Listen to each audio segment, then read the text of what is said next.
There's no higher self, there's no lower self, right? that's the that's the non-dual perspective that I had when I was a beginning spiritual aspirant. I thought my mind was like slick and clever. I'm like, yeah, I'm bypassing everything now. Cool. Yeah, life fixes that though. And we start to realize like, damn, I have to honor this body a little bit. I have to like, there's certain laws that this human body's under, certain laws of, on this dimension that if I don't follow, if I don't try to adhere to, I'm going to suffer. Period. It doesn't matter if I pray or meditate or do yoga or stand on my head or say I'm non-dual. Like, it doesn't matter. I have to do both practical level and spiritual level. I have to give some respect to both sides. So this side, this video, we're talking a little bit about the practical level because this is important. This is important. Otherwise, we get too far off in spiritual la la land. Like the mind hijacks so many spiritual pointings and teachings, and then creates concepts like, yeah, I'm awake now and all that stuff. So we want to be a little more grounded here. So what I realized, because I just thought, I was like, I'm just going to do my meditation. I have a good yoga practice. I learned from my teacher in India. By the way, I have a book that's out now, autobiography of a human, the desperate search for a cure. Yeah, because this reminded me of that chapter, looking for a guru in India. That's a good one. He showed me a really good yoga program. By the way, the book link is in the description box. You can go to my website. He showed me a super good yoga program, pranayama and different kriyas and bandhas and mudras and asanas, and I'm like, I found it. But then, especially when I went to Thailand, the lust, man, the it's like I didn't even know that those tendencies were there. And it's the thing. The more you start to get purified, the more all this earthbound stuff's going to come up. You see, for people who they pretend like, wow, I just did my sadhana and spiritual practice and life is happily ever after. Yeah. Don't believe them. This is how you qualify people. If you're in any little spiritual group, community, and ask them, say, yeah, when you started doing this program, what happened? Oh, it's just all my problems went away. Like, okay, good. Don't buy that program. There, you see? You saved money. You want to meet somebody who's like, damn, I started really authentically doing a spiritual practice, whatever that is. And I saw some messy side of myself. It's like my cravings and tendencies, man, they just started coming out even more. Like, whoa, that's authentic. Yeah, okay, cool, man. Let's talk for a little bit. And then you start talking, and there's humility, and then somehow some universal power may help transcend, give you some clarity, activate some dormant knowledge, and you how to navigate this karma, this situation, these habits, because these habits run deep. Just to say, yeah, I'm just not going to do them anymore. Yeah, okay. Do it. So I started realizing these things. What's the topic? Higher vibrational lifestyle.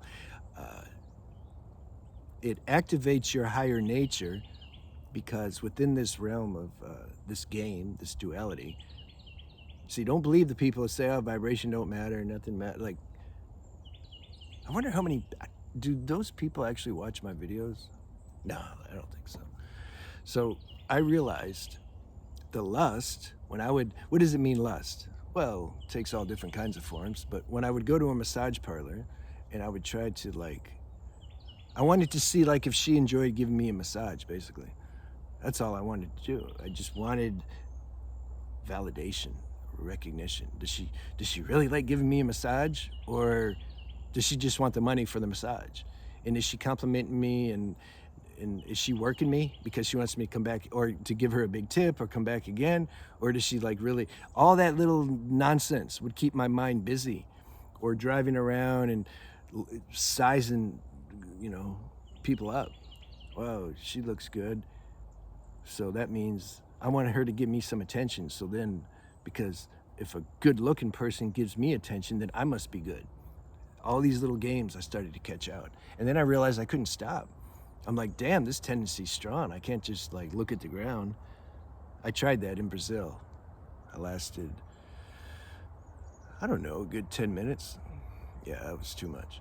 I was like, okay, can't do it.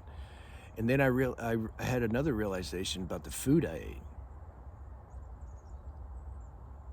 Like eating processed food, fast food. And for me, for my nervous system, when I ate things that are hard to digest, meats for me, that I could just feel it. It's like I swallowed a rock. Now, it's true. See, I don't get into these debates. I just don't. I don't say like, this is the best way to eat. Best way to eat, your intuition will tell you the best way to eat.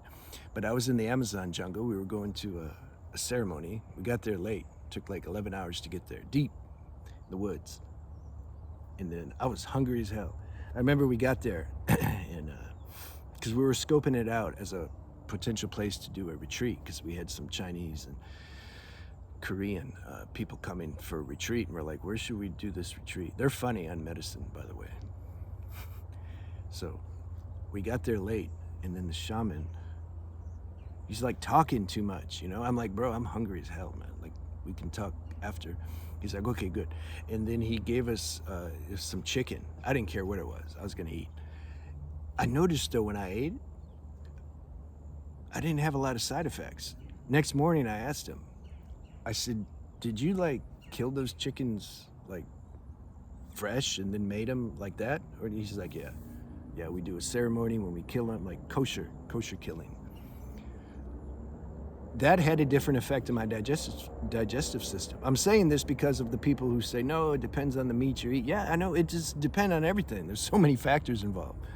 But okay, so that is better than if you go buy the meat at the store where they put the dye on it and make it look really nice, and then put a picture of like a happy cow or chicken. It's like happy to get eaten, all that nonsense. Yeah, if you do it like the shaman did, it's gonna digest better. Okay, the point is though, I'm not there's no chickens around here, and I don't want to kill them anyway, and it's just too much work. So I eat vegetarian, and I try to find the cleanest food I can find. I don't like cooking, and I don't have time. It's the main thing. So I found a Thai restaurant where I trust them. The atmosphere is higher level. There's some class, there's some quality. I can tell in the kitchen and the cook, so I get that food. So I realized that the food affected my vibration, because back in the day when I didn't care about any of that or didn't know, mealtime was my least favorite time. I felt heavy afterwards. I felt depressed. My nervous system was spasming more. I had more symptoms. I'm like, damn, I wish I could be a breatharian. Then I learned about juicing and eating just raw foods, basically. I talk about that in my book a little bit. I have another book coming out on health, and I get much more deeper into that. So the food that I eat, my lifestyle habits, it just affects my frequency, like hands down. Like, just try the experiment. Eat nachos and pizza every day for a month or for a week, and then eat clean food and see if it don't affect your frequency. Stop beating off or masturbating, and do it for a month and then stop for a month and see, do I notice anything different? Yeah, I'm not here to sell anything, sell my point of view. I'm talking to people who already know this, actually. The ones that don't know it, I don't know. But the ones that do know it, we're talking about this because it vivifies what we already know. That's the point of sharing. You see, you're hearing what you already know from somebody, and it strengthens with your own resolve that already knows this. This is the purpose of the video. Not trying to recruit people or sell people, and it's just too much work, and they don't understand anyway. Their mind thinks they already know everything. I say, good, go write your book then. So when the frequency gets raised via healthy, high-level lifestyle habits, it's like I have more access now to the spiritual dimension, because the fact of the matter is the consciousness has housed itself into this human form. Remember the non-dual experiment. If you start thinking or believing too much that really I don't exist, you just pick up a stick and hit yourself. It'll bring you back to reality. I think it's a great spiritual exercise. So as the human bot frequency raises, no, we're not bots. Like I said, the gate opens, seemingly. I'm just using words to try to articulate this. The spiritual dimension can shine through easier. That's my experience. Now, some say doesn't matter what I do or don't do, I can realize myself, okay. But then we're not matching. Like I don't know why you'd be watching this, and I'm not talking to those people anyway. I'm talking to those who I'm talking to. That's the point and purpose of healthy lifestyle habits. It's a conducive way to allow the spiritual dimension to shine through more. So you do introspection and you look at yourself and do this analysis. Write down on paper the things that you're doing maybe that are blocking the spiritual dimension from coming through. Just write it down and then you start working on it.